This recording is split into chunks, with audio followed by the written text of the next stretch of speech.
Welcome to ద్వారం kitchen.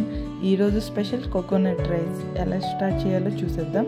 ఫస్ట్గా ఒక కుక్కర్ తీసుకొని గీ వేసుకోవాలి. 2 spoons ghee and 2 spoons oil ఈక్వల్గా వేసుకుంటే టేస్ట్ బాగా వస్తుంది.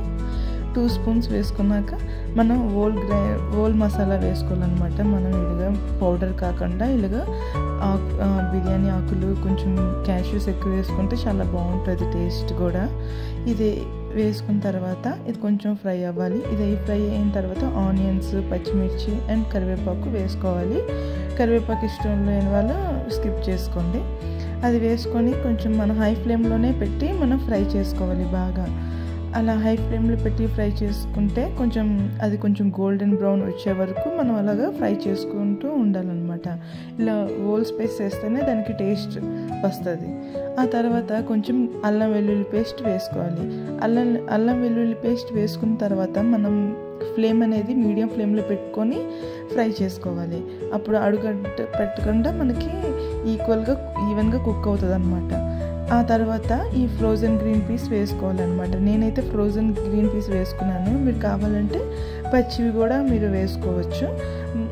నేనైతే అవైలబుల్గా ఉన్నవి ఫ్రోజన్ గ్రీన్ పీస్ వేసుకున్నాను. ఆ తర్వాత కొంచెం గరం మసాలా 1 స్పూన్ వేసుకోవాలి. అది వేసుకున్న తర్వాత మనం మీడియం ఫ్లేమ్లో పెట్టుకొని ఫ్రై చేసుకోవాలి. అలా ఫ్రై చేసుకుంటేనే కొంచెం అన్ని మసాలా గట్ట పడుతుంది. దాని తర్వాత నానబెట్టుకున్న బాస్మతి రైస్ వేసుకోవాలన్నమాట.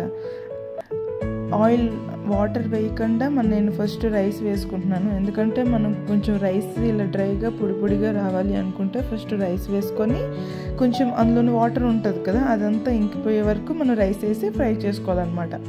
అలా కలుపుతూ ఉంటే మనకి డ్రై అవుతుంటుంది, ఇంక అడుగు పడుతుంది అన్నప్పుడు మనం కోకోనట్ మిల్క్ వేసుకోవాలి. నేను ముందుగా రెడీ చేసి ఉంచుకున్నాను. ఈ గ్లాస్తో నేను 2 గ్లాసెస్ రైస్ తీసుకున్నాను. 2 గ్లాసెస్ రైస్కి యాక్చువల్గా నార్మల్ రైస్ అయితే 4 గ్లాసెస్ మిల్క్ వేయాలి. బాస్మతి రైస్ కాబట్టి 3 గ్లాసెస్ వేస్తే మనకి కరెక్ట్గా కుక్ అవుతుంది, పేస్ట్ అవ్వదు అనమాట. కొంచెం డ్రైగా వస్తుంది. అది కూడా మనం కుక్కర్ అనేది సిమ్లో పెట్టి ఉంచుకుంటే మనకి 1 విజిల్ వస్తే చాలు అనమాట. ఇంకా టేస్ట్కి మనకి కావాల్సినంత సాల్ట్ వేసుకోవాలి. లాస్ట్లో కొంచెం కట్ చేసిన కొత్తిమీర వేసుకుంటే టేస్ట్ చాలా బాగుంటుంది. అది వేసుకున్న తర్వాత మనం కుక్కర్ క్యాప్ పెట్టి ఇంకా సిమ్లో పెట్టేయాలన్నమాట. సిమ్లో పెట్టేసిన తర్వాత ఒక 1 విజిల్ వస్తే చాలు, మనకి కరెక్ట్గా కుక్ అవుతుంది, పేస్ట్ అవ్వదు. ఒక్కసారి ఇలా ట్రై చేసి చూడండి. ఎలా వచ్చిందో కమెంట్ సెక్షన్లో కమెంట్ చేయండి. Thank you for watching.